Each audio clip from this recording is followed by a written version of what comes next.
πουλήθηκα για κανένα, ούτε ψυχή ούτε φωνή.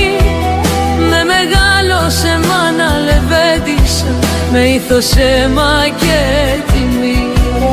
Κι αν μου τάξανε τον κόσμο, τους το γύρισα πίσω κενό.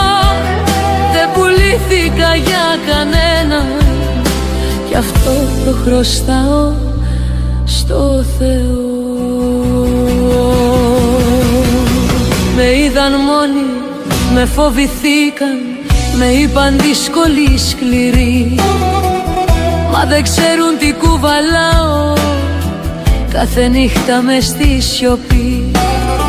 Πέρασα δρόμους σκοτεινούς με τα πόδια μου γυμνά, μα ό,τι πήρα ήταν τίμιο κι ό,τι έχασα